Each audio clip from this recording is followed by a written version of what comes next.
Here we go, podcast time.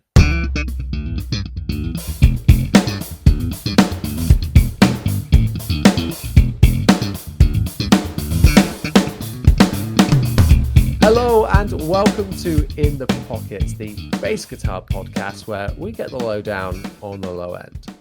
My name's Jonny, a totally average bass player, and each week I'm very lucky to be joined by a different co-host to talk all about that bass. So this week I am joined by an amazing guest, bass player for Ash Makers, YouTube content creator, and curly-haired connoisseur. It is Iván Carranza. My friend, how are you? Doing good. Thank you for that nice introduction. I appreciate it. Happy to be here. Well, I couldn't, I used to be a luscious lock, lover as well, and had the long curly hair. So I appreciate a good curl, and yours is taken to the next level. If the music career doesn't work, I'm just going to apply for shampoo advertisements. There's a career in L'Oreal for you. Yeah. I need that L'Oreal money. It back and forth. Absolutely. I can imagine your headbanging game is so strong. Yeah, actually, you must have a really strong neck because of it. I know when I had long hair, when I cut it all off, and when I went to headbang at my next gig, I overcompensated. Yeah, so I headbang really hard for what I was used to. For actually, when you have long hair, you have to actually move your head a lot less to get that wave effect. So if you have short hair, you have to really move your head. I just barely need to move up and down. Yes, it's doing it. It's got a mind of its own. It's doing it for you. Anyway, I'm sure people didn't come on this podcast to hear us talk about hair, although we could talk about it all day if we wanted to. So each week, this is a bass podcast, everyone. So each week we like to talk to our co-host, introduce them to the audience with 3 simple questions. And that first simple question starts with 3 words, because it is, what 3 words would you use to describe your bass playing? My bass playing, I would say simple, supportive, and a bit nasty. Oh, nasty. Now, when someone says nasty in music terms, I see that as a good thing. It's that's a nasty riff or a nasty tone. I'm assuming that's what you mean, not just bad. I mean, my goal is if I play one note, I want to make the people go like the stank face. Yeah. Oh, that makes a lot of sense, to be fair. When you say simplicity as well, one note can do that. It can make people go, oh yeah, that really works. Yeah. And whether you do that through playing or through tone itself, that one note can be completely transformed. So I think that's a great combination of words.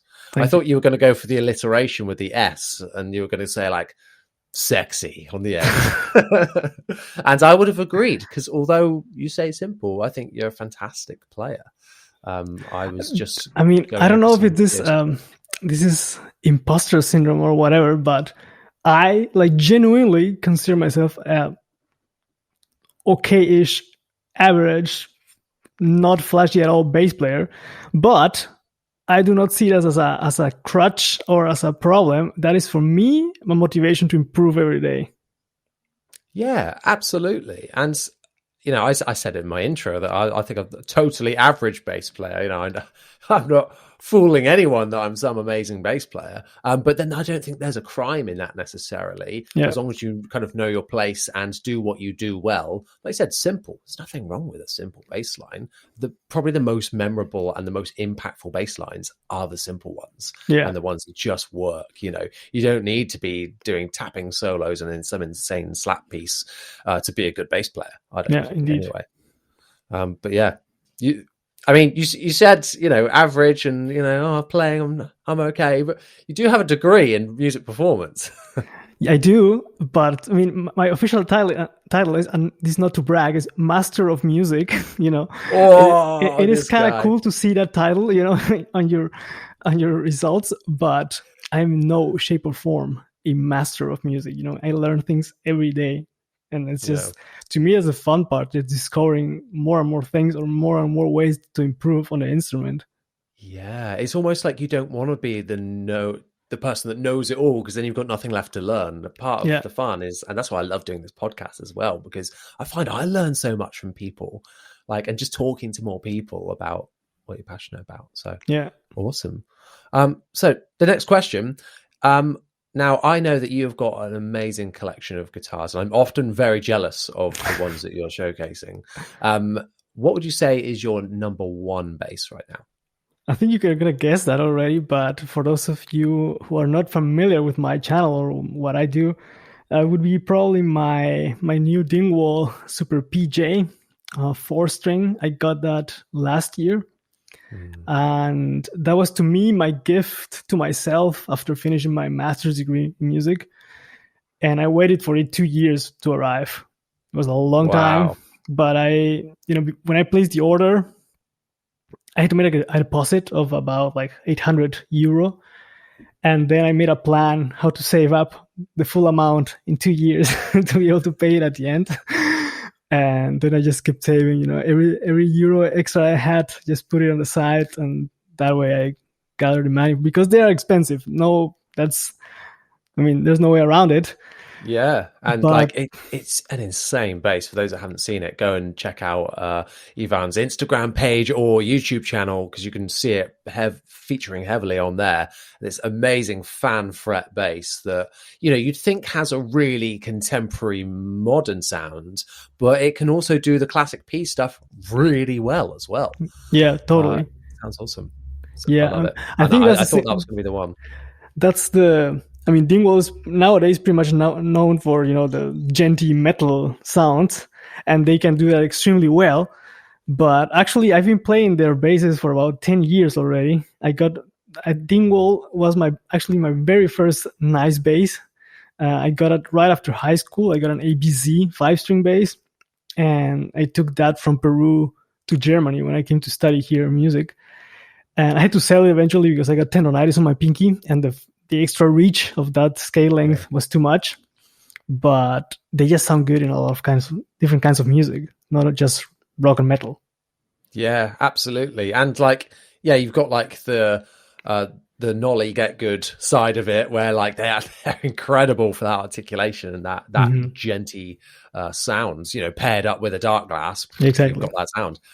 But yeah, I think you really demonstrate on your channel and Instagram how diverse that bass can really sound. And there'll be a lot of naysayers out there that will probably be like, well, I'm not going to get that modern active bass because it's not suitable for that. But I think you really showcase that well.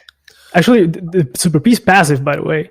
Oh, it is? It is passive, yeah. And that's actually something I really like, because I don't like dealing with batteries on stage. There's just more chance of things going wrong. And it does sound like a more modern take on a P bass. There's, no question. It's got a bit more low end punch, more low mids, and a lot more articulation as well in the notes. But it still sounds like a P bass. If you close the tone control, you can get a really good Motown sound out of it. Yeah, absolutely. Cool. Well, I say about learning things every day on here. I just assumed it was active for some reason because it's a Dingwall. But yeah, I too prefer a passive bass overall, especially when it comes to a P bass as well.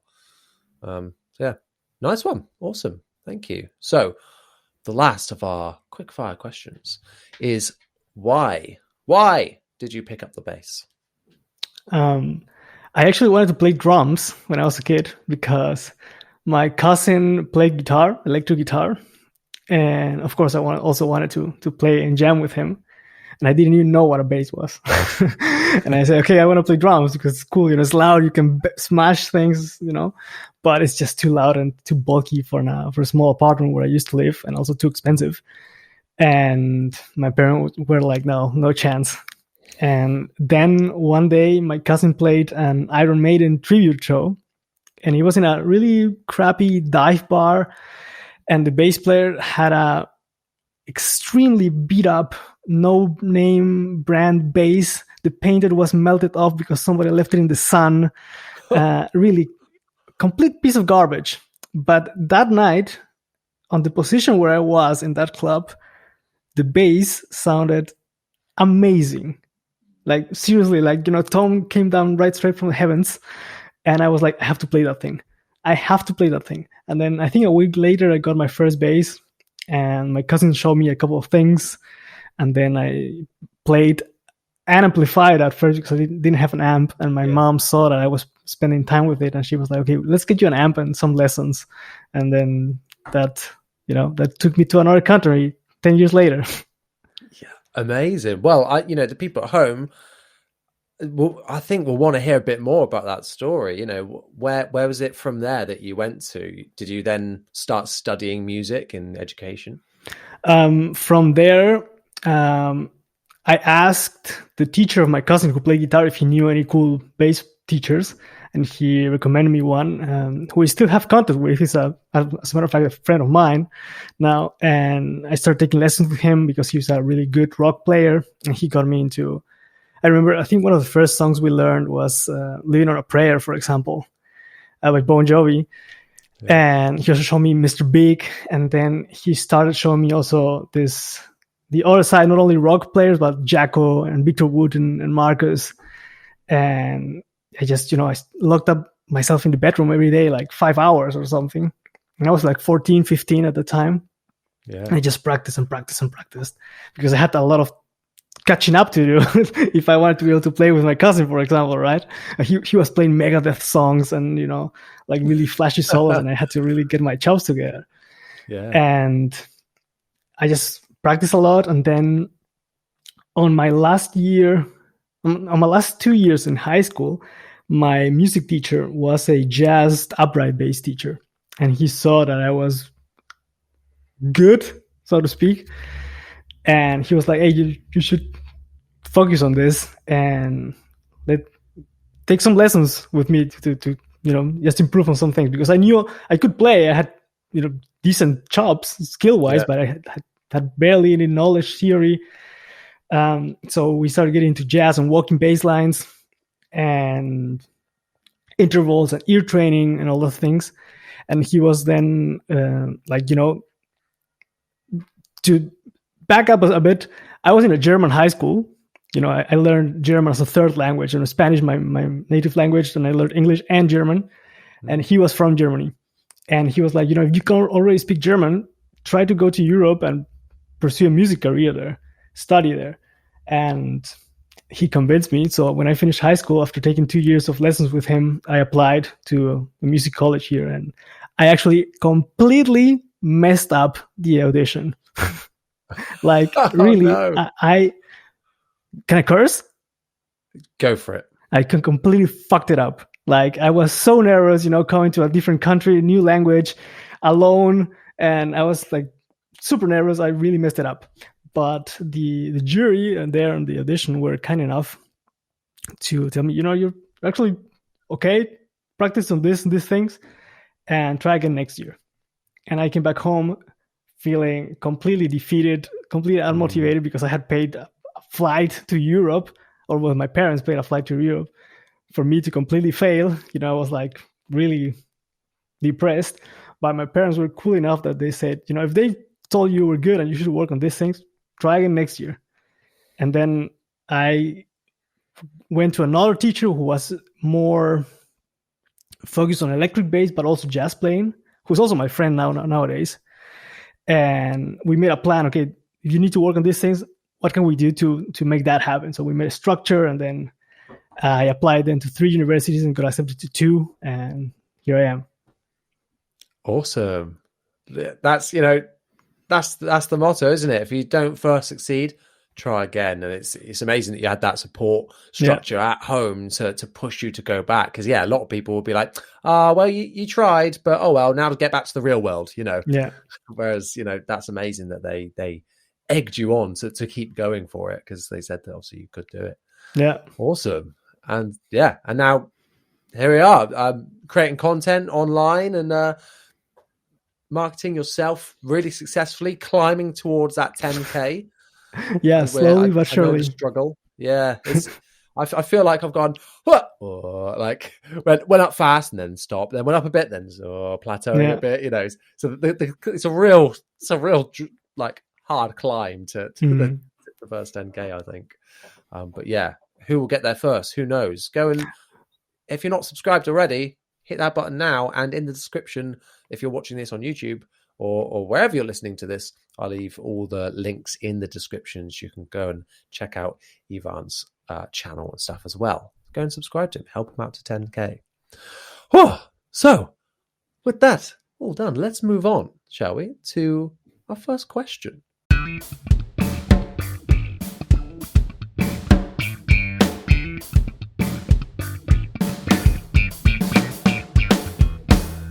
If you want to submit a question to this podcast, head over to my Instagram page at Jonny Dibble. Make sure you're following so you can see when I'm putting out the poll for submitting questions. So thank you to everybody that submitted it for this week. I normally like to do it on like a Sunday. We record this normally on a Monday. So yeah, look out on a Sunday when that poll goes up. So the first question comes from Amir, bassist on Instagram, who's asked, is there any gear news you wish had been announced but hasn't been announced? So I really like this question. I answered something kind of similar with Patrick Hunter when he came on about like, what gear do we want to see this year? And some of that has happened. Some of that has not happened. Mm-hmm. I think that there's been a lot of announcements recently, and like the start of the year with NAMM normally taking place then, that is normally when the industry tends to launch all of their new products. And it makes sense because it's the start of the year. Yeah. What's, going to happen here? A lot of people getting into music in the new year. So it makes sense for the industry.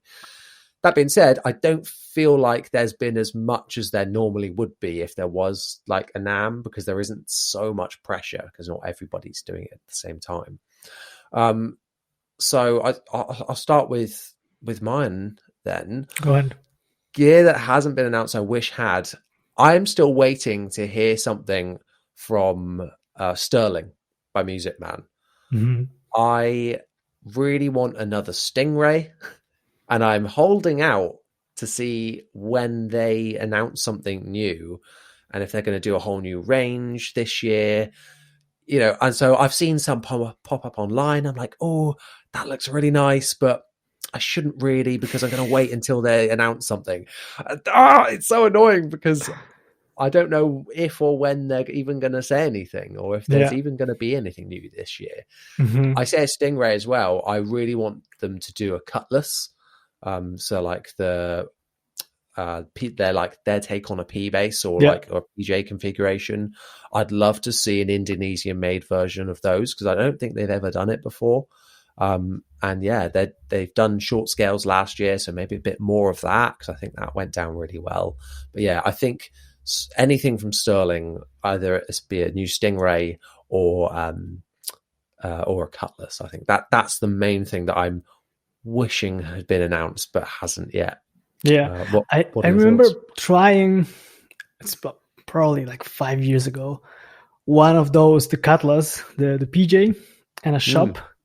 And I really liked the feel, the response, but I wasn't a big fan of the tone. And recently, a friend of mine told me that he got the P version of that. I don't remember the name. I think it's Caprice. Yes, yes. Caprice and Cutlass, when he told me that, I was like, I tried them, and the pickups were kind of weak. But then he showed me a recording, a tone sample, and I was really, really surprised at how good it sounded. He was like, "Yeah, I also tried the PJ. I wasn't also a fan, but the P only, that one is killer." And the mix that he sent me, it was brutal. Awesome, yeah. So I have a similar thing where I tried the Sandberg Electra VS4, so their take on a P bass, and it's kind of similar to the Caprice in that way, that it's a single P pickup that's active, but it's got the bigger magnet pole pieces, like a Delano pickup, or like a Music Man humbucker, but obviously like a P bass style pickup. And I thought that was a really comfy bass, felt amazing, so nice to play, but it didn't have any character to the sound. It felt like it was stuck between being a P bass and wanting to be like a Music Man. I feel like it needs to dedicate to one, and when it's both, it doesn't really work. And so I've personally never played any of the American cutlasses or the Caprice, so I'd be really interested to see if it was a similar kind of thing. It sounds like it is with the Cutlass, but maybe not with the Caprice. Is the Caprice? I'm assuming the Caprice is also active. I think it is passive, to be honest. That's probably what it is. Yeah, probably what it is then. Because I remember when I was boosting the preamp on that bass, then it sounded really cool, but on completely flat passive, it was like somewhat weak. But the other one, that straight up passive P by Music Man, that one was really, That's the thing with active basses. I feel like that sometimes there'll be like a passive control, and that's only really useful if like the battery's died. I feel like, because like, why would you want it to be passive? The pickup is voiced, and to have that preamp with it and to really work with that preamp. So when you take that away, it just sounds weak. So I think you really have to, if you've got an active bass, you need that preamp to be spot on. But to be honest, sometimes, I mean, on active basses that only have, let's say, volume, blend, bass and treble, for example, I find that I miss having a tone control, because cutting the treble on that sounds different than cutting down on a tone control.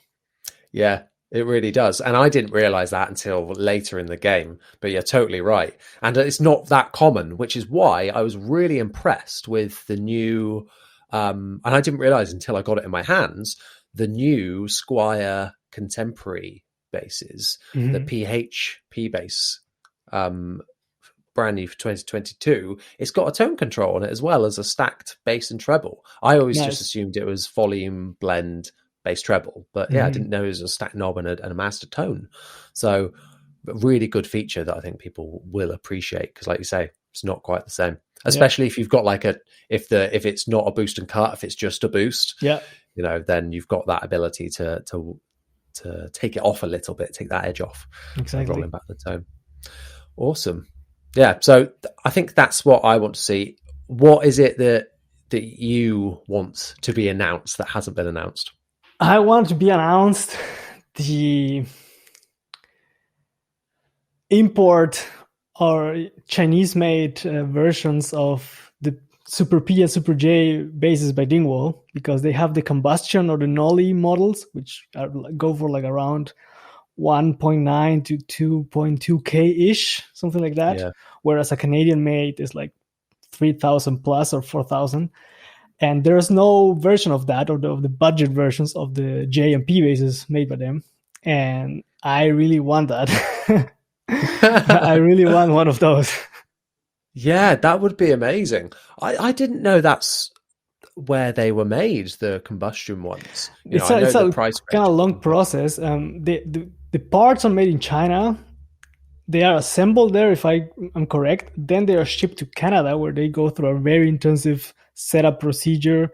They dress the frets, check out the pickups, set up the whole setup, and then they are shipped to the dealers. Which is why they cost so much for an import base, but it's just the process and the time invested in it to make sure that the quality control is good. Yeah, and it's like, which would you rather? Would you rather it was that way around, or that it was, the parts are made in America and then it's assembled elsewhere where the quality control doesn't have that attention to detail? I think that's what G&L do, the Tribute line. I think it's like American. I know with my SB2 Tribute, it's like American parts, a lot of it, and then it's constructed in Indonesia. So yeah, different ways of doing it. I think I like the Dingwall way of doing it, because then you're getting the quality, and the quality control is going to be great. I find the guitar production industry really, really interesting, of how different ways they work and different brands operate. Because it's also common for brands like, I think Sandberg do a similar thing, where with the Electra range, it's obviously designed by Sandberg, and then it goes off to Indonesia, I think it is, to be made, and then comes back where they check it over. So yeah, I think, but they're still like between £400 and £600, I think, off the top of my head. But yeah, more or less. I think it also depends on what kind of target section you wanna reach with the product, right? Because no matter how you say it, but if something costs more, people are gonna assume it's also more professional. And if you have an instrument that costs 400 to 500 euro or something like that, or pounds, like your SB, for example. I know that the tribute basses and guitars are great. I have one tribute guitar there, and it's an amazing instrument. I've played all the tribute basses by GNL as well, and they're great. But if I was looking for a super solid to take to the road, I would rather spend a bit more and get an American made, knowing that they spend the quality time, the quality control, instead of one of those, because they do have a little bit of flaws here and there. Yeah, that's natural, isn't it? With anything that's mass produced, the more you do that, the less control over that you have. Yeah. I'm gonna let it slip on this podcast before I've said it to anyone. A prime example of that is Squier, because I mentioned that I got that contemporary PH bass. Mm-hmm. As of today, it has gone back. I've sent it back because it doesn't work. What? Yeah. Brand new out of the box, got it. It was a bit dinged up and scratched in places. Mm-hmm. And I was like, okay, like kind of like it wasn't anything that noticeable, like the odd bit here and there. And then plugged it in, nothing. The battery in the back was absolutely fine. Swapped it out for a new battery out of the packet. Didn't work. It was something faulty in there, which is shocking, you know. And that is risk that you play with sometimes with mass produced affordable instruments. They are fantastic, like the quality, like, and for what you get nowadays compared to back in the past is insane, you know. But the more they produce and the more they do it, you are going to get a lemon every now and then. It's impossible to not have some slip through the net when you're doing it at that scale. So when people are like, I got it and it was awful, I'd never buy a Squier again, you're gonna take a bit of a pinch of salt, I think, because obviously they're not all going to be like that. But I always recommend trying those out in the shop first to see if. But now that you mentioned the shop, that is also one important factor, because different dealers also have different quality control points before shipping their instruments. So sometimes an instrument comes from the manufacturer in perfect condition, but maybe a bass sits there at the shop for half a year before it gets bought, and who knows if they took care of it, they adjusted the neck, they put new strings or whatever, or if they really check the electronics. So the dealer is also one point. Absolutely. And I always appreciate it when a shop retailer online will be like, let us know how you like it set up and we'll set it up before it comes out to you. Little attention to detail, things like that are great. And that's how you know it's going to work then. Whereas this one was like out of the box. So I don't blame the retailer at all. They've been fantastic with like getting it back to me, etc. I was a bit annoyed that I had like the new, like, what's it called? It's a white color, but it's like a pearl white, I think it is. Mm-hmm. But that's now out of stock. So I'm getting the orangey sunburst one instead. So, I was like, okay, but at least we're able to see both finishes. But yeah, that is an exclusive on this channel, that bit of news. So listeners of this podcast, you are the real MVPs here. You know all the latest stuff. Anyway, thank you. Oh no, continue. I want to say, other than the basses by Dingwall, it is not a product by a specific company, but I would like to see more amp manufacturers coming up with dirtier options. Amps that get you some dirt, like a tube response or a tube emulation, kind of like the. It can be like analog or digital, I don't mind, but something like the Bergantino Forte HP does. They have a drive circuit in there, which is really good. It functions really well. Or the Mesa TT800 has also a preamp tube section that distorts kind of nicely. So I would want to see more of that instead of just the completely clean and transparent amps. Yeah, because I think it's different approaches, isn't it? Because a lot of people would say like, well, a clean amp, that's what you want. And then you can add pedals and things like that where you go. But you don't always get that same effect that a nice warm amp, particularly if there's a tube in there, that provides. But now we know that analog circuitry can provide that nice warmth, in example of like the new Origin Effects pedals, for instance. Like we know that is possible of replicating these amps through that. If that was in an amp, if that preamp was, that would be amazing. if they put that in an amp, like for real, I buy it the second it comes out. Yeah, because you got an SVT there, don't you? You know, ideal. It's amazing. Yeah, and with none of the worry of tubes, you know, because I had a orange bass terror, which was just a Class D amp, and the tube went, and right before my set, so I was like, oh, what do I do? But yeah, so now I'm more of a solid state person now, but then I am always after that warmth, you know, that's really important to the tone, I think. Yeah. But like you said, there are really good pedals, and the reason why I got is the Origin bass rig that you mentioned. So it is possible to get that kind of sound or that kind of texture in a small package and a easy to carry around format. So it's just a matter of finding power module and put it in a package and sell it as an amp. Yeah, absolutely. What is your kind of go-to amp out of interest? I have a Mesa WD800 here, but the past 2 years it's just been sitting there. I haven't played any gigs due to the pandemic. I also had a car accident, so I couldn't play. But it sounds great. It's got a really nice mid-rangey character and plenty of bottom end.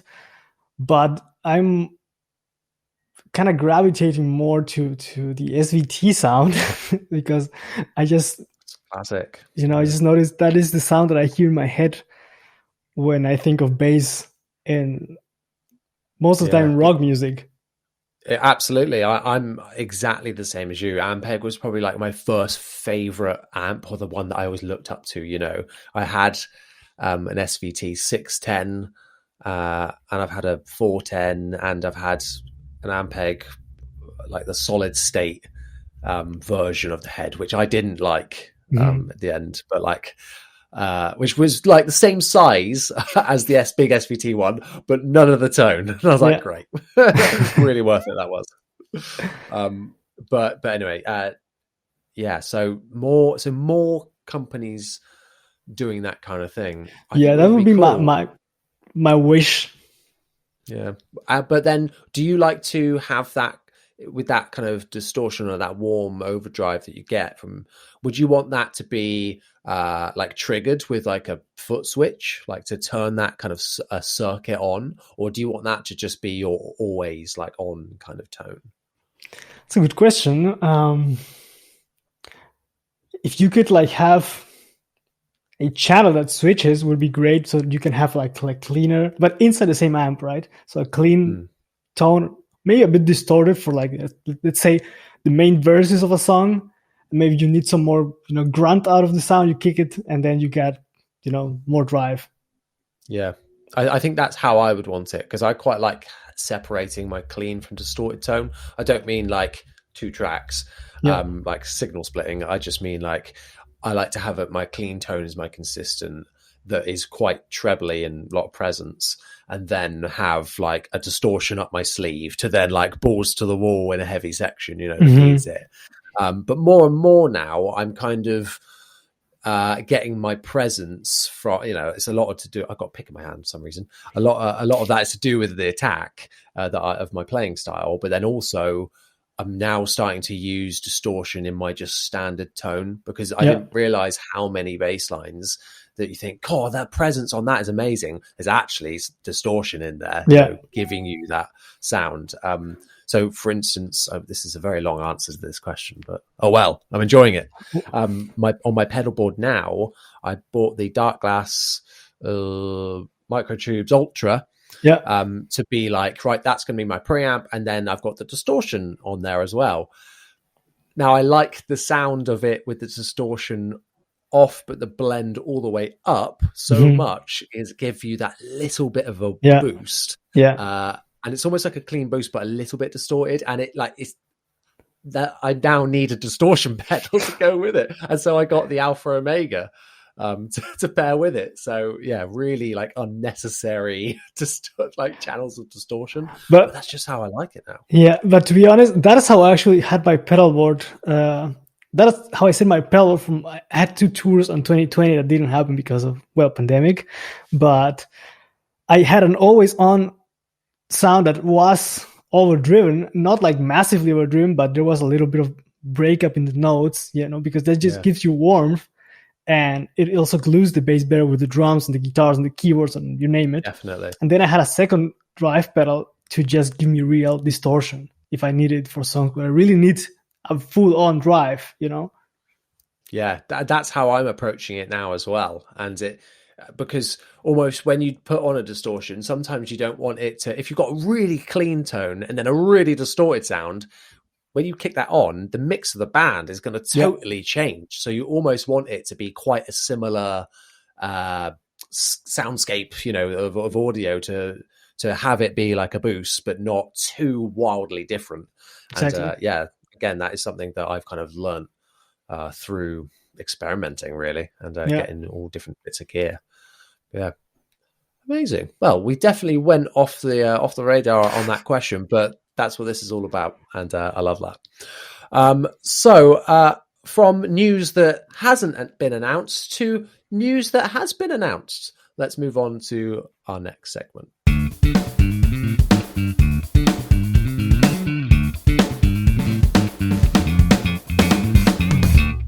So now we are at the news where we talk about, you got it, the news, the latest news in bass guitar that's happened over the last 2 weeks since the last podcast. And I was double checking before filming this, what's been announced. I realized that actually there's been quite a lot of exciting stuff. Starting off with Spectre. Yeah. Now, Spectre have launched their Woodstock custom selection of guitars. So it's just 11 one-off designs that is in there. Is it what body shape is it? The NS10 or something like that? NS. That's it, NS. That's what I was looking for. All that body shape, but all different pickup configurations and designs. Now, this isn't something you can like customize or choose. It's all like pre-done ones, but I think they're just one-offs, aren't they? I think it's just one. I think it's one-offs, yeah. One of each. And so they're going to cost a hell of a lot of money. These are very premium basses. They're made in the Woodstock, for don't know, is named after their New York branch, I believe. So, yeah, a lot of money, these basses. But, oh my gosh, do they look so cool. Yeah. I saw Ian Martin Allison visited their factory and was, giving a quick demo of all of them. So if you want a whistle stop tour of them, go and check him out on Instagram and to have a look. And there is just all sorts in there. We've got single pickup ones, we've got burly finishes, we've got all sorts, from traditional pickup setups to more modern ones with big preamps. Yeah, there's I feel like there's something for everyone in there. I know there's certainly ones in there that I was like, don't really like that one. Oh my gosh, I love that one. That one's okay. I had the whole spectrum of emotions when looking at these. And Spectre are just a brand that ooze quality and tone as well. Like when I was first introduced to Spectre, I was blown away by the sound of like one of their Euro basses. It was like a 5-string with the 2 humbuckers. Mm-hmm. And yeah, I would love one day because I just think they're awesome. What have you seen these? What was your yeah, I saw those. I actually had a Spectro, and I think I was 16. It was a Performer series, one of the made in Korea, I think. And I really liked that bass, and because I remember seeing, I think it was Sting with his white Spectre. Okay, yeah. And I was like, that's a cool bass. I need one of those.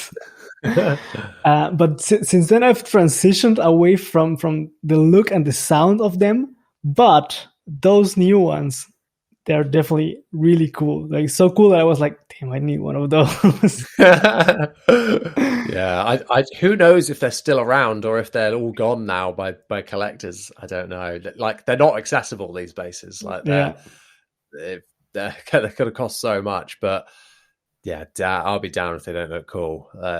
I particularly like there's like almost like a ruby reddish one with a single pickup. Now it doesn't scream Spectre at all with like the tone of it, but it just looks awesome.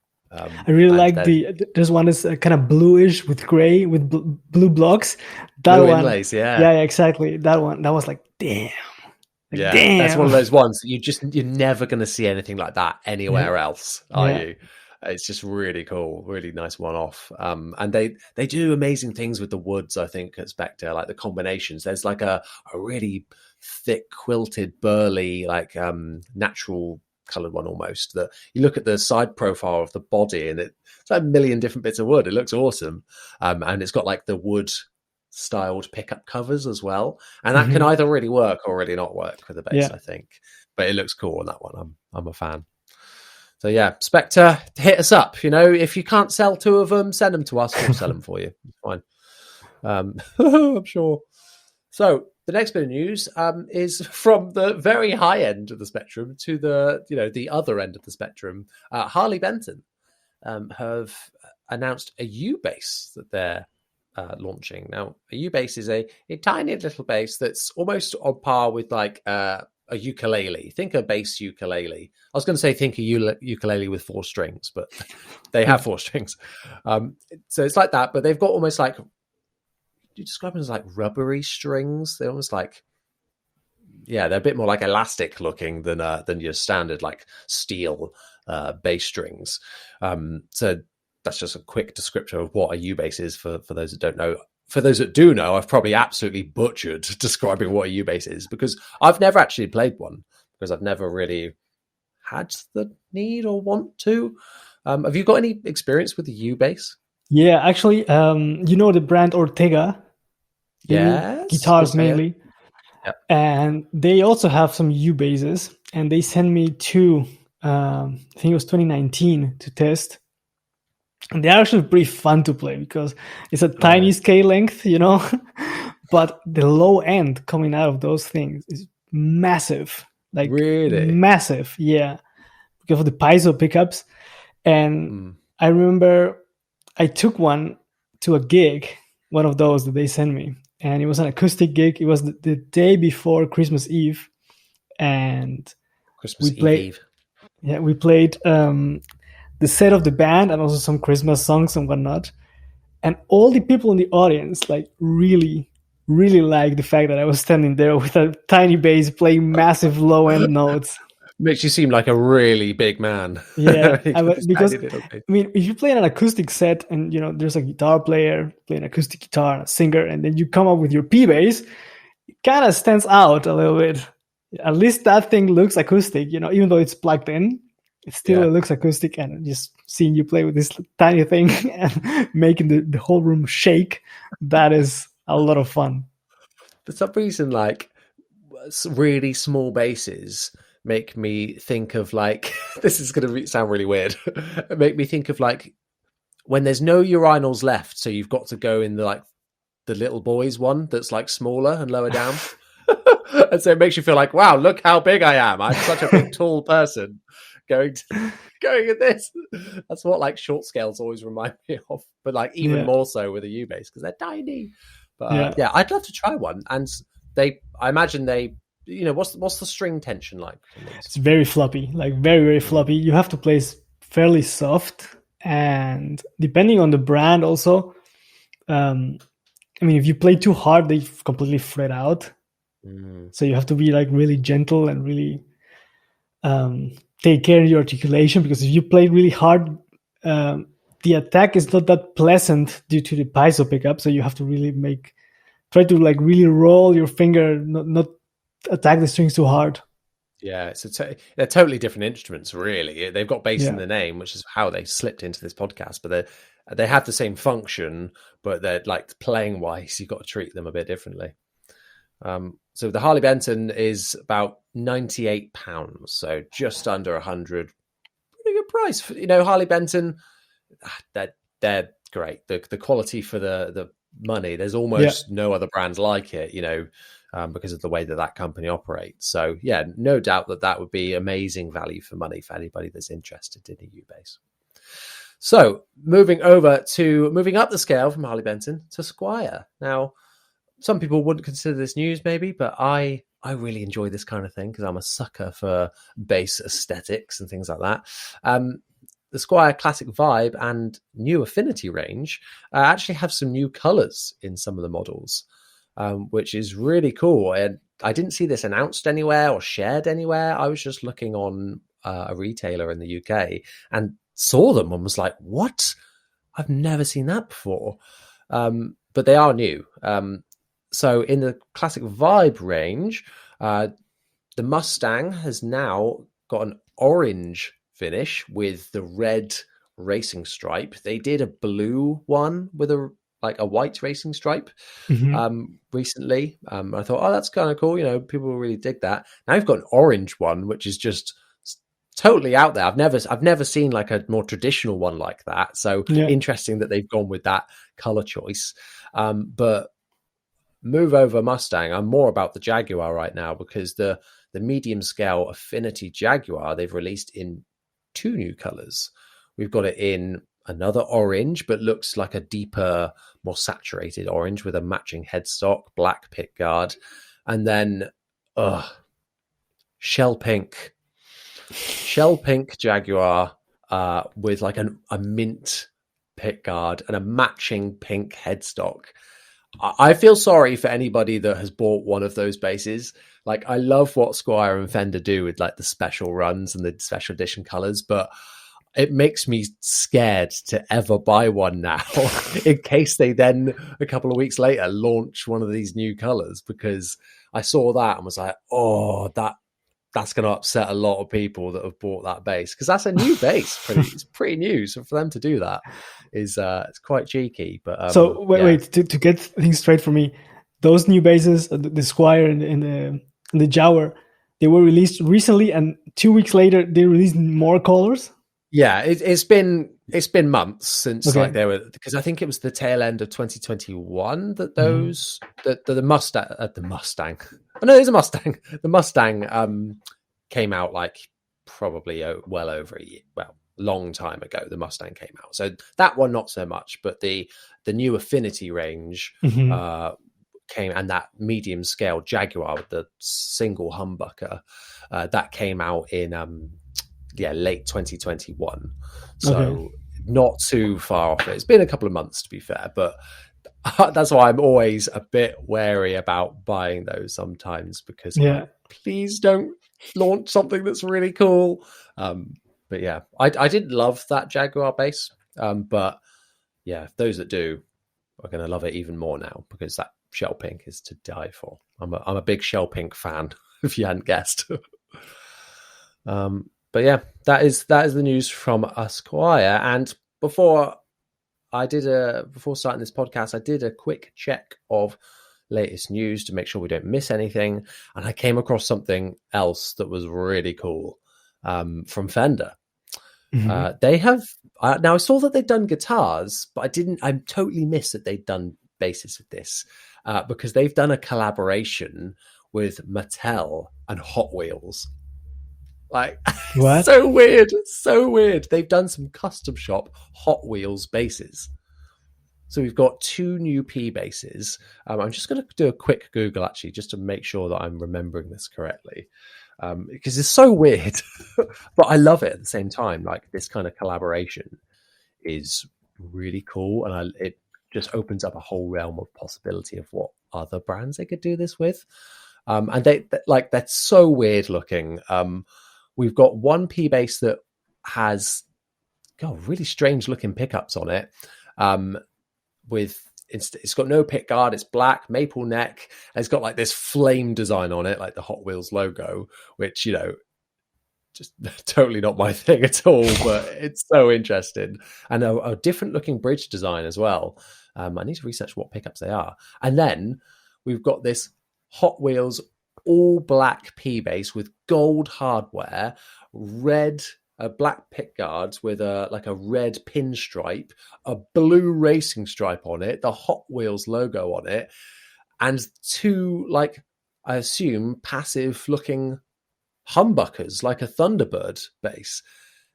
The blue logo at the top, a steering wheel at the 12th fret, and it's fretless. Like, what? That is pretty crazy. It's crazy. I like, nobody's asked for this, have they? Like, it's really weird, but I'm here for it. Like, and you get this really cool like Hot Wheels hard case with it as well. Like, I've just realized, obviously they're based. Oh, okay, I see it now. They're based on like Hot Wheels cars. So they've put a picture of it next to the car and a picture of it next to the monster truck. Have you seen these? I'm looking at them right now. I was not familiar, but that black one, that fretless with gold hardware, that one looks pretty badass. It is, isn't it? Like, Yeah. it's so weird, but so cool. Like, even the little detail, like the blue logo at the top, I think is really nice. Nice touch. But like, yeah, it's really strange. But I'm here for it. I hope they do well. Oh my gosh, sorry, I've just seen the price. How much are you going for? Okay, so the Hot Wheels Night Shifter Fretless Precision Bass. That's what it's called. How much do you think in euros? How much do you reckon? I just found a price. Oh, that is not even funny. No, that is ridiculous. There must only be one of these, surely, because the price is 17,300 euros, and in pounds that's like 14,800 pounds, and then that's $16,500. What? And okay, the other one, which is the Bone Shaker, is a slightly less. It's a very cheap $15,000 that one. Like, wow, insane. I'm just reading up about that pickup on the other one because it's got a weird. Can you see the P bass pickup on that one? Yeah, it's really strange. It is a lace Aluma pickup. I don't know what that means. Somebody in the comments or reach out and let me know if you've heard these pickups before, because it's not something I've ever seen or heard before. But yeah, really, really weird. I love it. I hate the price. Can't see anybody like being like, yes, that was the one for me. Oh, I really sold me on getting that. I've always wanted a Hot Wheels P bass. But I hope they do more collaborations like that, because it just opens up so many designs. A bit like what like Yamaha do, where a lot of like their Revstar guitars, which I'm obsessed with at the minute, like modeled after motorcycles, of course, it being Yamaha. And I love like little inspirations like that they take it from somewhere else and put it in a guitar. So yeah, I want to see more of this. Maybe not at that price though. Oh my God. Yeah. To be fair, I mean, if I had the cash, which I don't, but if I had the cash, I would buy that fretless bass, but I wouldn't pay so much money for the skull looking one. That one, it reminds me of, do you remember when Squier, I think it was a signature model, I can't remember. Squier did a bass that had like almost like akin to the Hello Kitty guitar. In fact, I think it was in the same range. It had like a black bird on where the pick instead of a pick guard. I didn't try and find a picture of it because it was really affordable. It was like Bronco kind of price. In fact, it might have been a Bronco. Mm-hmm. Bronco. It reminded me of that straight away, and I was like, "Oh, that's not a good thing to remember," because I don't think they were very good. Bronco bass bird. Yes, there it is. It's someone said it's an Angry Birds bass, but I don't think it is. It's weird. That's pretty weird indeed.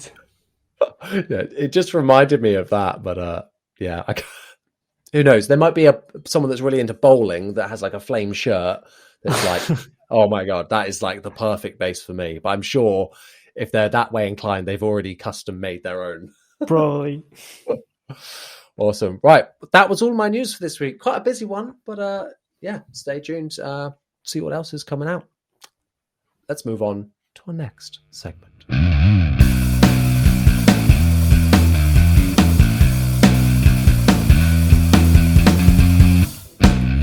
So, question 2 time. This one is from Ryan M0161 on Instagram, who says, how do you go about creating bass lines for your band or projects that you're working on? I thought this was an interesting question. He said, what's the process for creating one? Now, for me, it kind of depends on what we'll talk about here. If it's my band, Nova Mora, it'll be totally different for if I'm just creating something by myself at home, because the environment is so different. Now, with your bands, do you tend to create things all together when you're in a room together, or is it more like you do it individually and then bring it together? Actually, I write most of the music myself, so guitar riffs and the parts. But I mean, then our drummer and guitar players, of course, do their take on what I got as a demo. But I usually go about writing bass lines as the last thing in the process. So I usually start with the guitar, and then I grab the guitar and look for a drum beat. And when I have something on the drums, I start messing around with different riffs or something that I had in my head. I always have my phone with me, and if I'm going to a supermarket or to the bus stop or whatever, and I have something in my head that can be anything, like I sing it immediately on my phone, and then I come back and listen to it and then transcribe myself. And I do exactly the same thing. Yeah, and sometimes, I mean, I transcribe what I sung, but of course I sing terribly, and sometimes I make variations from that, but at least that got me started on the process, right? So I take that, put it together with the drums, then I figure out, okay, if this is the verse, or is this a chorus, or is this a bridge, or is this the intro riff? And from there I create the whole song. And then at the last point, I play the bass line, because that's the easiest thing to me. Okay, if I have this already laid out, I can just fill in the gaps. Sometimes, though, when I'm doing that process, I notice, okay, what if, for example, I take out the riff that I had in the verse, I leave it completely out, and it's just bass playing, and then maybe the bass can play actually what the guitar is doing, or the other way around, and that is my usual process. Yeah, as you said, like in your 3 words, a bass is a supportive instrument, and that doesn't mean it can't be front and center. But I'm exactly the same. We'll approach it like I come up with a riff, and normally that's led on guitar, and then I'll put the bass with it and see if I want it to be something the same or something different. Though I'm a bass player, I wouldn't say it's very rare, but it's more rare that I'll come up with the bass line first, because then it's like a bass centered song, and that'll be like the intro, most of the time. I'm pretty much the same as you. I'm exactly the same as you, in fact, when coming up with ideas, because normally it's in the shower. I'll be like, I've just come up with this great idea, and either I've got to like try and remember it and like sing it to myself the whole time, or I've got to like get out the shower, dry myself, and record it on my phone quickly. It's always in the most inconvenient place. But yeah, so I do that all the time, and then or if I'm jamming on the bass and if I'm just around the house, I'm like, I got to record. I can't record it at that second. I'll record it on my phone. So I've got like, in fact, how many voice memos have I got on my phone? Because that will be an indicator of like how ridiculous it's getting. Okay, looks like there's about 80 on there at the minute. I got a bunch of them. I keep scrolling, because sometimes the ideas, I mean, it can be something like, and that might be a bass line, that might be a riff, that might be just a section, a transition to something, but at least I have it there and I can use it at some point, It's funny how when you like at the time you're like, this is such a good idea, and you sing it into there, and then you listen back to it and you're like, what was I thinking? Or like, what is sometimes this? yeah, that happens too. Or sometimes I'll think it's a great idea, then go and transcribe it, and it's just not working. Or like I feel like I can't get the sound I wanted, or the drums to do what I wanted. So sometimes it works, sometimes it doesn't. But yeah, I'm exactly the same with creating music in that way when I'm writing myself at home. When I'm in a band situation, coming up with bass lines specifically for that. My band are we're so organic with the way that we work, so we very rarely, if ever, will have a pre-done idea or one person writing everything. It's pretty much all the time, just us playing in the room and just jamming and coming up with things, which is good and bad in some cases. Sometimes if you're not feeling particularly creative, or you've had a rubbish day, it doesn't really work. Everyone's got to be on that same wavelength. Yeah. But then we find in that band, that's how it really works for us. And so what's handy about that is that the vocals are there too, like being written as we go. And I kind of adapt my bass line around the vocals sometimes as well, because as a bass player, I'm looking for gaps in where I can do a fill or where something will sound good. And I apply that in a lot of places when I'm writing anyway. So like in I've done some session work, like just recording at home for somebody that I know, and I really based my bass line on their vocals that they'd already recorded in the Logic project, because I didn't want to be going, like, I wanted to spice it up a bit, go up the fretboard a bit or add a little fill in, but I don't want that to be all overpowering the vocals, which is arguably the most important thing, particularly for that track.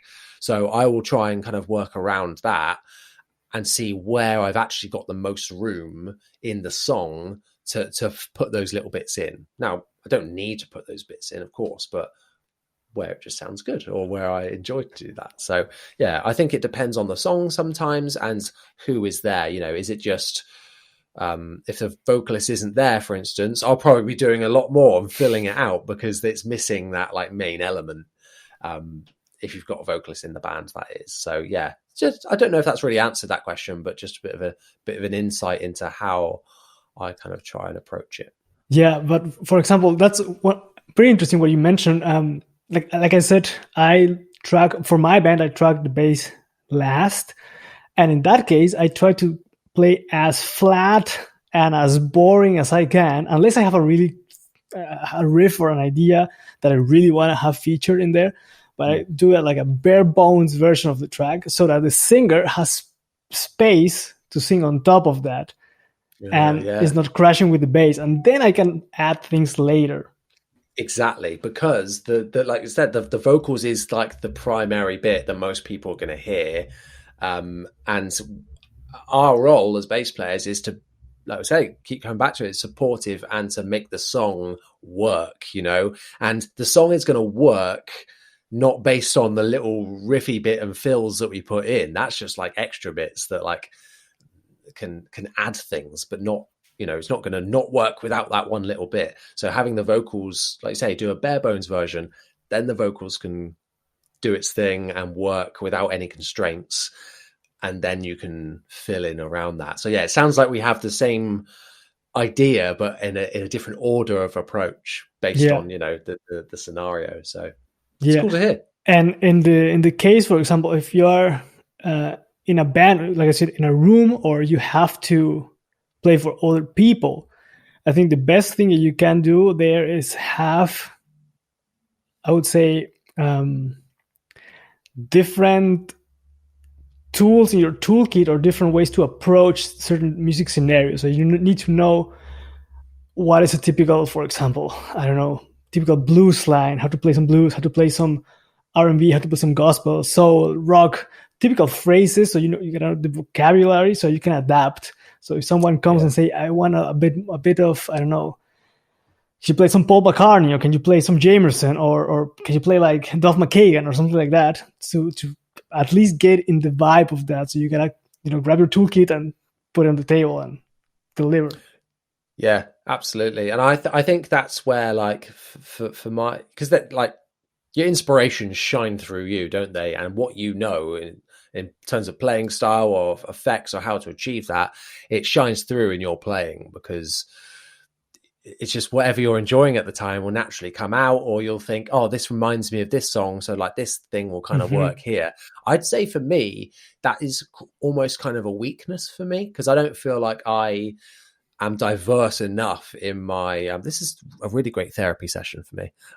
I don't feel like I'm diverse enough in my knowledge of other genres, because I didn't really play them that much when I was younger. Only now when I'm getting older am I going back and diversifying my playing portfolio, if you like, because you start to see those influences coming in places and being able to adapt. So if somebody in a rock song, sometimes it blends into country, or like the particular line they do, you think, oh, okay, we can start experimenting with this kind of scale, or knowing the typical directions that you can go in, and applying that music theory based on the genre or particular player. I think that's a great shout of something that you can bring to the table. Yeah, I'm gonna give you a very cool example of that. I don't know if you checked today. Today's Monday, like you said. I released a cover of "What's Going On" by Marvin Gaye, and that's Oh James no, I Jamerson haven't. on bass. And it was fun to do it for me because, first of all, that's an amazing bass line, and just the timing, articulation, placement of notes, everything is some masterpiece in terms of bass playing.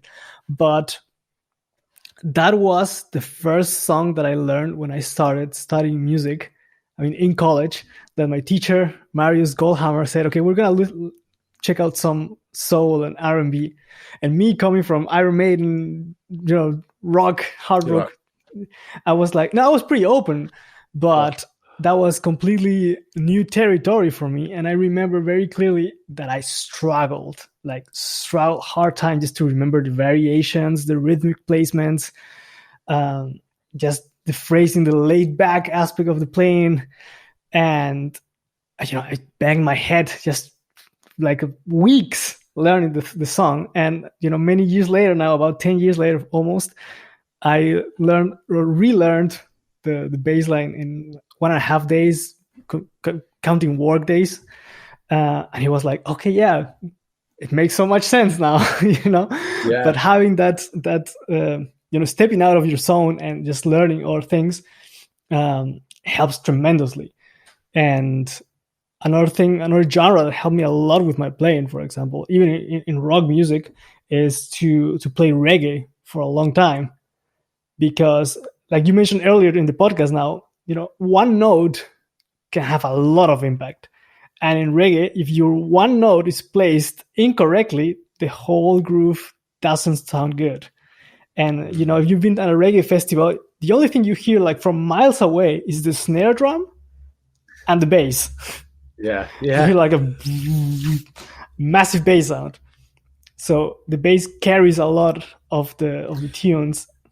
Yeah, and like the whole offbeat rhythm of the guitar, is so different to other genres of music that you can't just be like following that all the time like you would in, say, rock. It doesn't.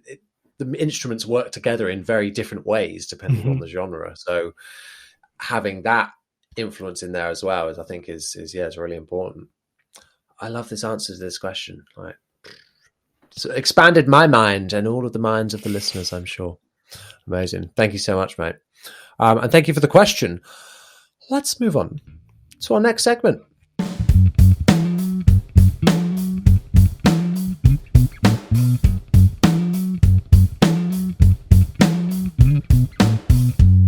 Now, we are here in the next segment, as promised. It's called That Tone You Own, and it is probably my favorite section of the podcast because we get to dive in and get real nerdy about some tones here. So ahead of recording this, I always ask our co-host to bring in a tone that they consider to be their own, hence the name of the section. Or it could just be something that they're enjoying right now, or something they identify with. So Iván, ahead of this, sent me this bass line. We're going to have a listen to it in just a second. In fact, no, let's have a listen to it right now. Failure will haunt you. I can't turn around. I'm in too deep.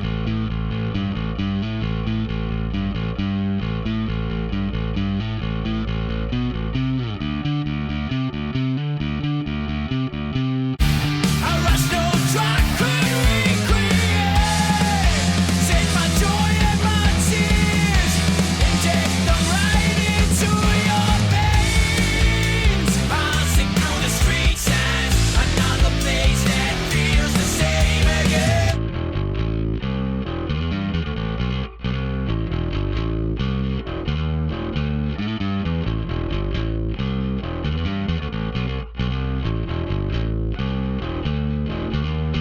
Hey, I'll be burning down the skyline, leaving nothing but ashes in my way. It sounds like, say, like 14-year-old me listen to that, I'd be like, that's the sound.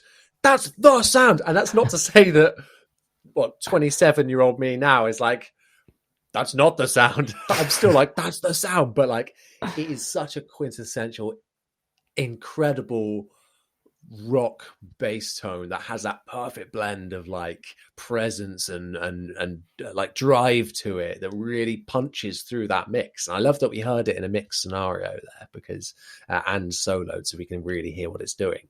But yeah, sounds so good, mate. Sounds like there's a lot of like that Ampeg kind of signature sound in there that I kind of identify with. Let's start with the bass. First off, what was that track? Was that for your band? That is, the song is called Trail of Ashes by my band Ashmakers. That was our second single. And that song, funny enough, started with the bass line, actually. Yeah, that was the only song that started with the bass line because I came up with that riff, and which is the verse, and it just had so much drive in it. Not like gain drive, but the way the bass line carries the song has a lot of drive in it. And our singer was like, "No, that has to be the verse, man. That is the verse." And then we moved on from that. And then we added the guitars and saw, okay, how can we fit guitars into this? Because it's a fairly busy line. You're not playing a lot of notes, but it moves a bit. So we had to make room for the guitars in there as well, which is important. You gotta give every instrument their place. But that was recorded with my GNL bass, the LB100. I was going to say, it sounds like a P bass. Yeah. And my reaction was like, is that the Dingwall? But yeah, that GNL, I love those basses. Because it's an American one, right? Yeah. They're so good, and I would love to try an American one. I heard a demo of like, I don't know who it was. I think it was an artist demoing their like an emerald blue one with a tortoiseshell pickguard, and they played it, and I was like, that's the P bass sound I've been looking for. And it was the first reaction I'd had for a long time about it. And like, I'm a total P bass guy, but like even within P basses, there are different levels of like how they sound, which is only something a bass player I think would ever understand. But yeah, those basses sound awesome, and it's absolutely singing in that track there. It sounds really good. So when did you get that bass? That was the end of 2019, I think. That is actually a loan instrument. It's on mine. It's a bass from GNL Germany, but I have it indefinitely. I'm waiting for a custom one for myself, actually, right now. Yeah, I'm not gonna tell you the specs. I was like, oh, come on, tell us some more. No, well, I can't. You can have him for the next podcast if you want to see the specs.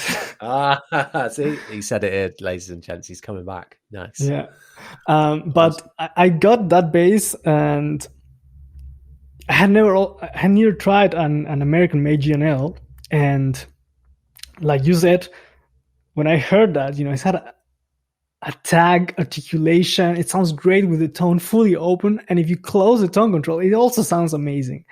And that is the Fullerton Deluxe series, so it's an affordable American version, because they also have the option order models. Those are more expensive, but these go for about 1.5 to 1.7. Like your American standard kind of Fender range, isn't it? Like that, more or less. Yeah, the entry to the American stuff. It's not like an ultra one that's like upwards of like $2,000. Yeah, awesome. Yeah. So from there, then your signal path. What are you going into from the bass? Yeah, it's a bass with a pick, of course. And for the nerds out there, I use a Dunlop. What is this? Ultra Grip 1.0. Because what color is that? That is a nylon one. That's what I do it by. Which color is it? The gray ones. Okay. And what did you say that was? Not a Tortex. It's an Ultra Grip. No, Max Grip. Sorry, Max sorry. Grip. Yeah. I see. Yeah, because I have sweaty hands, and if I use a Tortex, they just slip. So I need the extra grip. I see. Yeah, and from there, so bass, pick, going into my Noble DI, flat. Nothing in there EQ wise, and into my Apollo interface, and there I use a Neve preamp because you can put an emulation of a Neve channel strip in there, and it does sound different than going just straight into the interface. Yeah. So that is the clean signal. From there, that clean signal I sent also to our producer, and I made 3 versions of the bass track. One is what I call the Ampeg Crunch, which is an Ampeg SVT VR plugin, which I love, by Plugin Alliance, or also Universal Audio.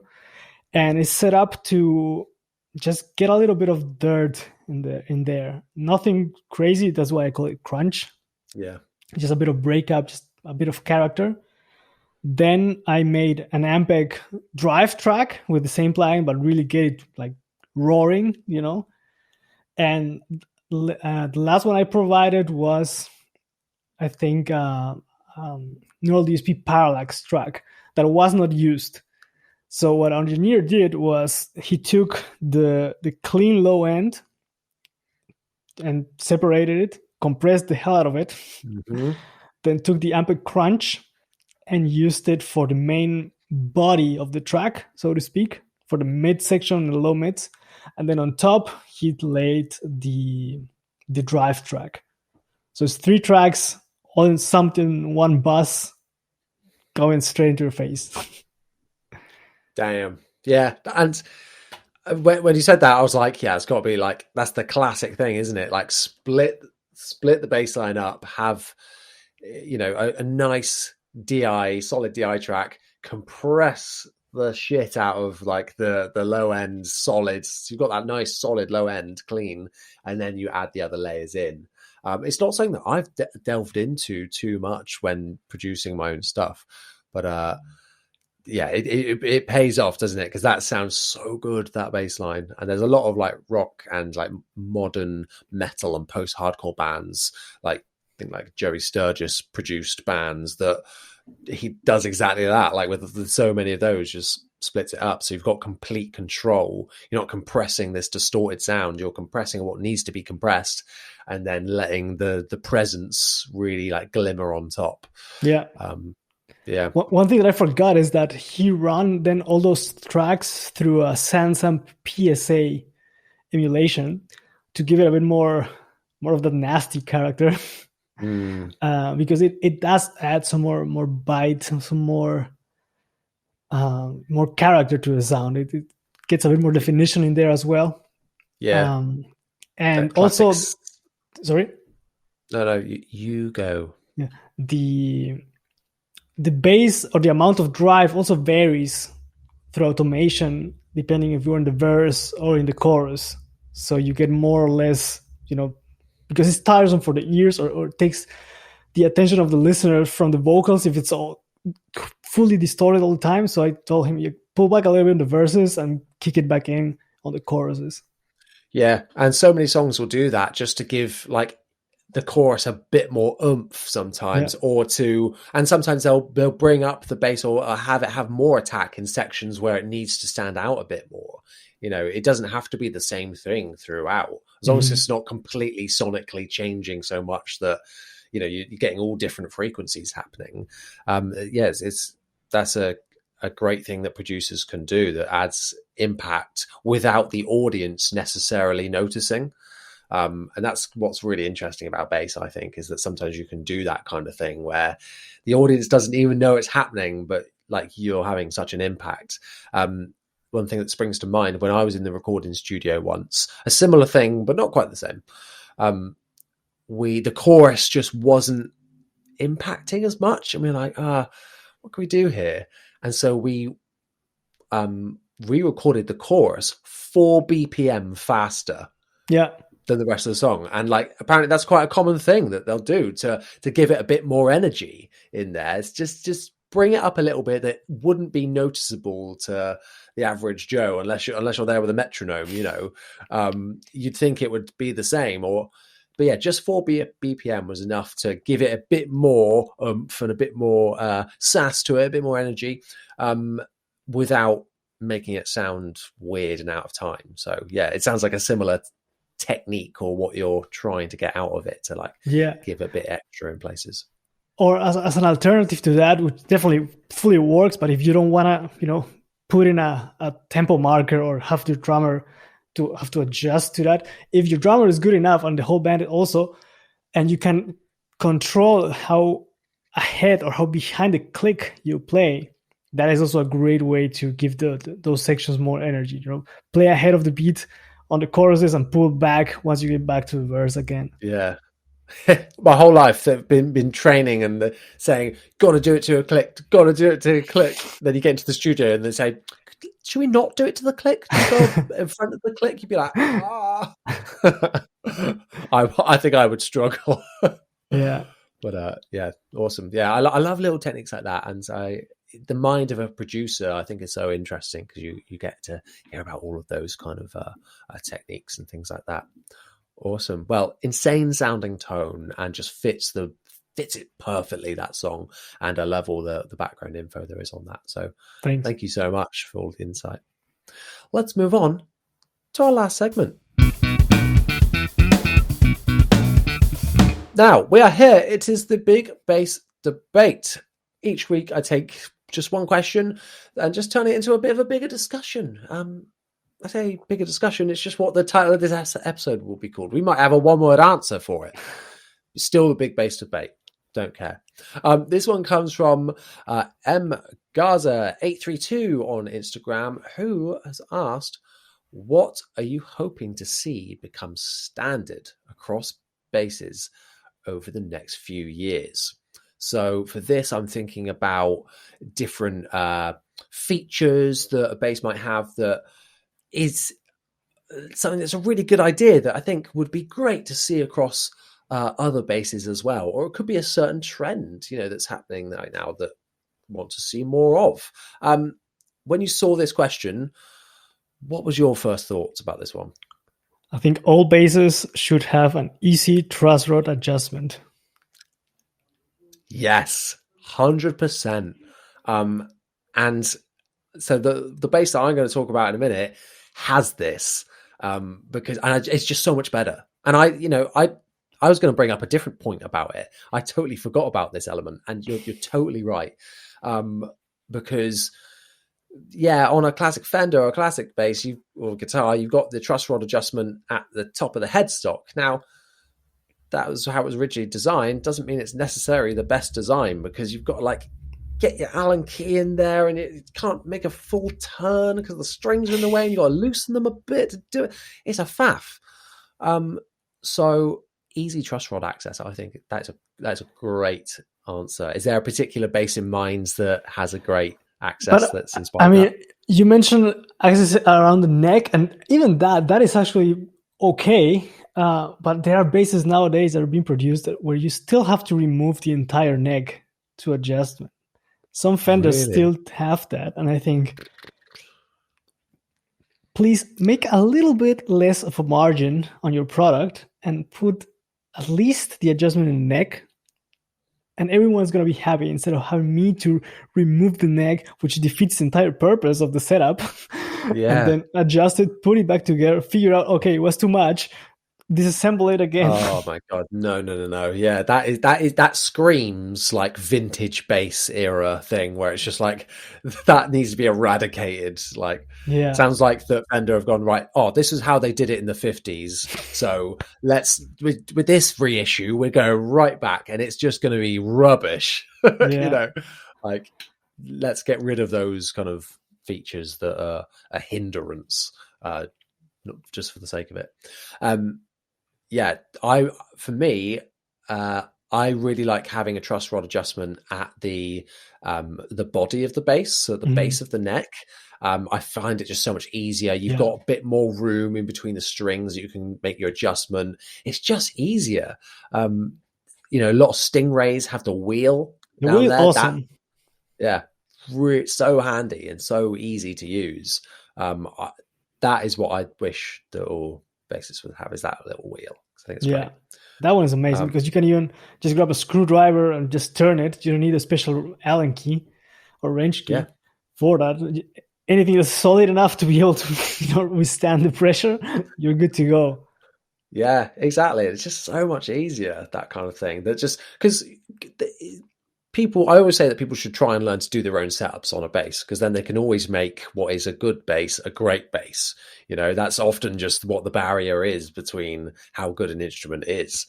And a good setup can go such a long way. Yeah. You can get a £5,000 bass that plays awful. It still needs a setup at the end of the day. So by making it as easy as possible to do, kind of remove that learning curve or that barrier to people wanting to go in and do it themselves. Because can you imagine like someone that's new to bass being like, I don't want to do my setup because I don't want to take the neck off to like do that. That's such a barrier to progressing forwards. Yeah, absolutely. Making it easy. And yes, some people say, well, if you make it too easy, then you won't understand the fundamentals. And that's how I had to do it back in my day. But I think there's you still know why you're doing it, but it's just easier. Yeah. So that is the reason I think why, for example, the setup, why Harley Benton basses are so good for the price. They are really well set up. I have one. I have a €130 PJ bass by them. And when I got it, I was expecting the crappiest bass on the face of the earth. And I grabbed it and I was like, this is not going back. This is staying here because it's a well set up bass.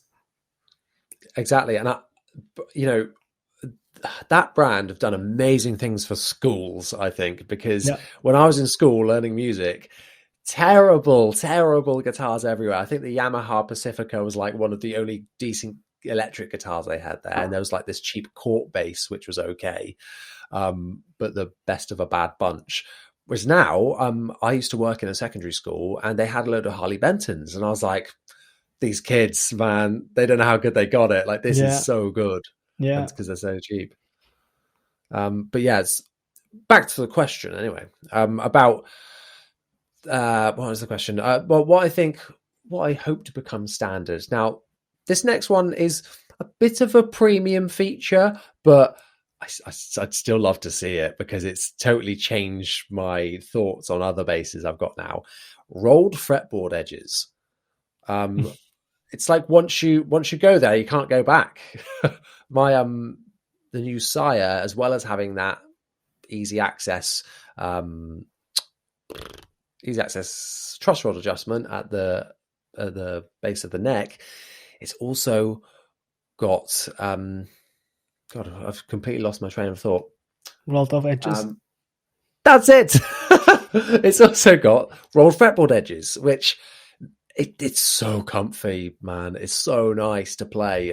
And it makes a big neck because it's just like a P-bass neck on there, but it makes it feel less cumbersome and more comfy. And it just really works and just makes it an absolute joy. And yeah, like I said, it's a bit of a premium feature, but that's not an expensive bass. That's like a less than £400 bass. So it's not expensive. It's not high end, but some great features in there. And so I would love to see like Squier doing something like that, because they're going to have to start competing a bit more, Squier, now, I think.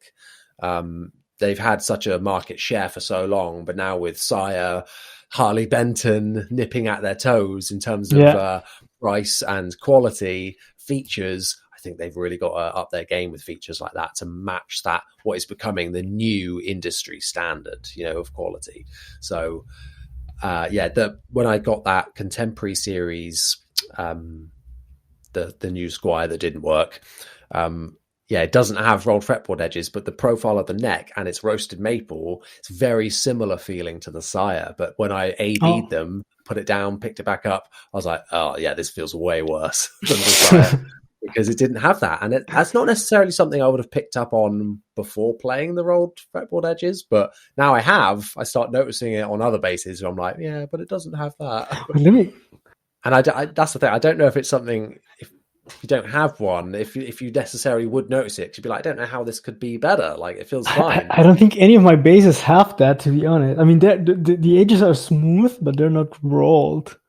Yeah, it's this weird. It's like I didn't know I want it until I had it. I'm gonna have to check that out then. Yeah, man, I'd really recommend it.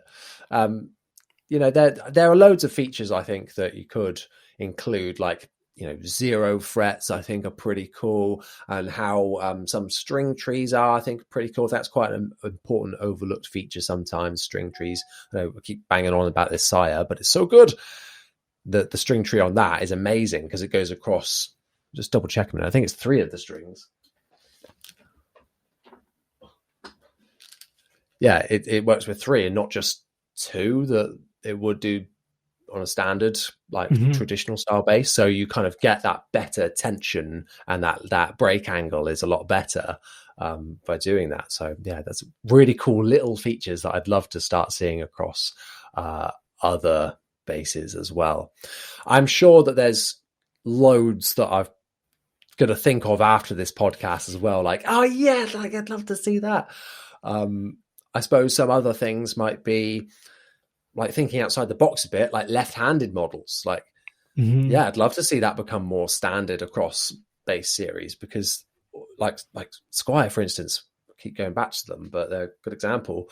Bring out all these new guitars and all these new series, really exciting, industry shaking stuff.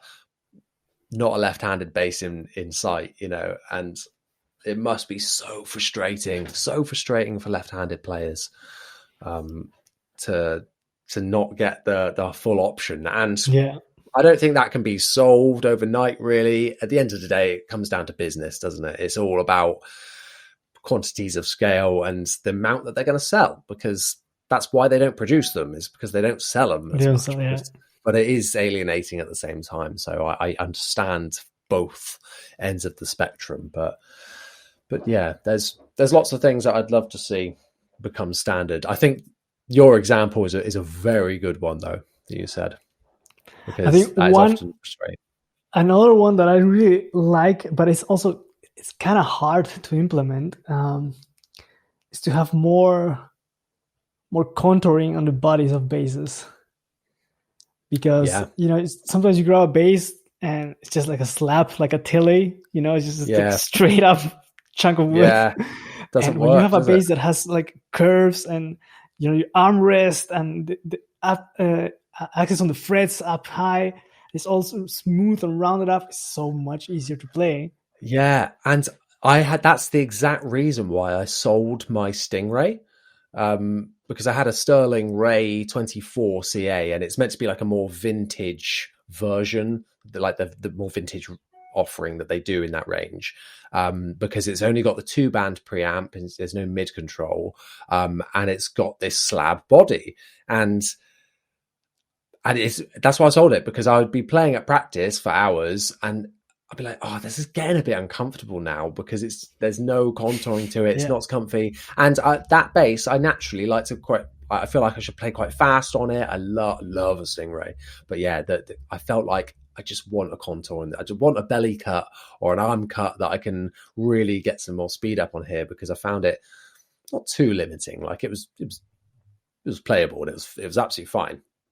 Let me take that back. It's amazing bass apart from that. And so I just felt like if I'm going to have a Stingray, I want to have one that's got this the contours in it to make it even more playable for myself. Yeah, exactly. So, yeah, I think you're coming out with some great ones here, because I totally agree.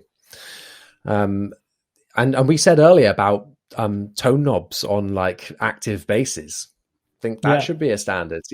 Probably something that I wouldn't have thought is too difficult to put in. Just comes down to costs at the end of the day. Yeah, I mean, for example, Sandberg and Glockenklang do this on their preamps. The treble control, when you boost, it is a treble boost. But when you cut, it is a passive tone knob, which is pretty awesome. So you get both worlds there. I think more preamps should do that, because sometimes, for example, the Douglas preamp, the tone capsule is great, sounds awesome.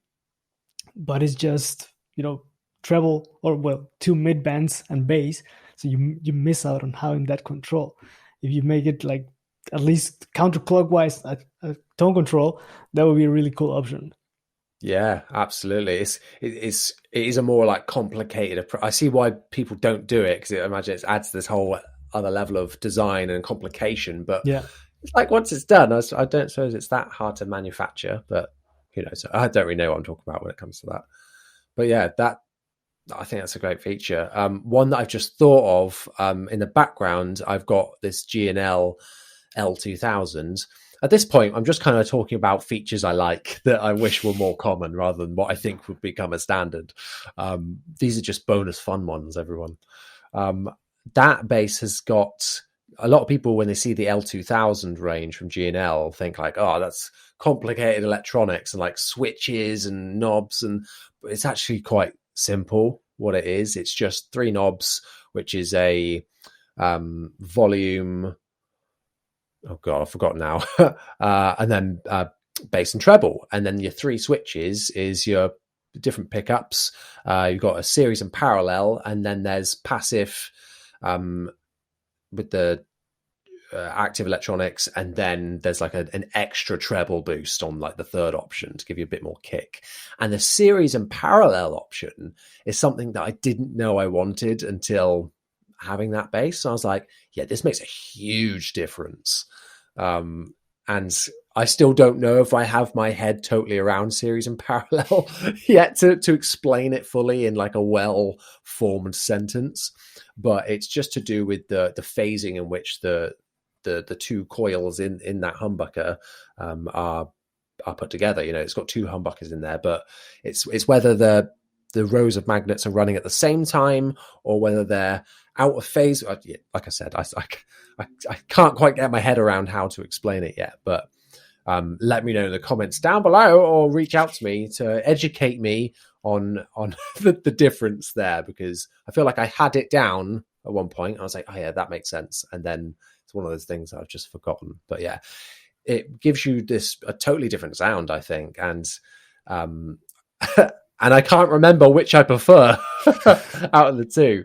I think it's parallel. I think I prefer, but yeah, having that option I think is cool and give you a different tone. So yeah, I feel like I spoke a lot then. I'm out of breath. My asthma's going to be playing up. I need my inhaler in a minute. For example, for the people who can make a tone in their head from that reference, for example, a P bass it has 2 pickups actually in there. It's just two coils put like on the split magnet. That is a series sound. And when you run both sounds of a jazz bass, both pickups of a jazz bass, you're running a parallel tone. So that kind of scoopy, high-end bass extension sound, that is kind of parallel tone. And when you have pickups in series, you got a bit more of a mid bump, more punch as well. There you go. You just explained it all for me. And that's why I think I prefer that parallel sound when it comes to humbuckers particularly, because it suits it a bit more, having that more like scoopy kind of sound, I think, rather than that like more throaty mid-range attack, which, you can dial in other ways, I'm sure. But I like on that bass in particular, parallel I think really works for it. Very interesting stuff. Oh, I love doing this podcast. I learned so much, and it's amazing therapy. So I think that is there any other features that you can think of that you think would be good, or should we leave it at that? Strap locks. Oh, that's a whole nother kettle of fish. What's the strap lock situation, and what do you wish that they had? I use Dunlop strap locks. I've never had any issues with them, and they have I don't know how's the name exactly of the product, but you can use them as a normal strap button and also as a strap lock. So if you don't want to put strap locks on your strap, you can just put it on the base and that's fine. But if you want to go the extra safety route and put a strap lock on your strap, you can do it as well. And they're super solid, and I've had them on bases for many years and nothing has happened. It hasn't let you down yet. Yeah. So I've only had strap malfunctions when I've not had strap locks, and like this come flying off because I like to, move around quite a bit on stage. But I always rely on my straps for my strap locks. So I've got one strap. I can't remember what the company is now. I've had it for so long that the brand name has been like rubbed off. But it's got like almost like a bit of plastic in there and like a little it's all spring loaded, so you pull it back, put the strap on, then let go, and it like locks it in place. And And then I've also got a Dunlop one that's like a little gear that you turn that closes it in and clicks in place so that it's not going anywhere. And yeah, that it's a must-have for me. That I can't not have a strap lock, otherwise that thing is coming flying off if I'm playing live. Yeah, awesome. Well, thank you so much, and thank you so much for all of our questions for this week. Iván, this has been an awesome episode, and I hope you'll come back for another very soon, because you've been an amazing co-host, and have taught me so much during this time, and it's just been a genuine gentleman pleasure and all of the above. So thank you so much once again for coming on. Thanks for the invitation. Always. So what have you got going on at the minute? Where can people find you?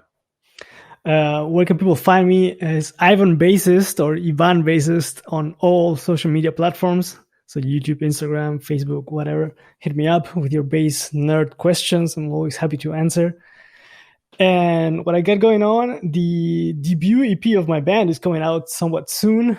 We don't have a date yet, but it's coming out definitely this year. And the coming months, we're mixing the last tracks, and it's going to be pretty brutal. Yeah, I'm really looking forward to that. I was checking it out before doing this to remind myself as well. And like I was watching like your bass playthrough or having a look at that on Instagram. And yeah, if you liked what you heard from that tone and that sound sample, yeah, head on over to Ashmakers and have a listen. Yeah. I'll put all the links for all of this in the descriptions so people can go and check you out and all of your projects and whatnot. Like I said at the start, go and subscribe on YouTube, because climbing that 10K ladder, nearly there. So that's for both of our channels. Drop a subscribe on mine as well, please. Anyway, enough groveling.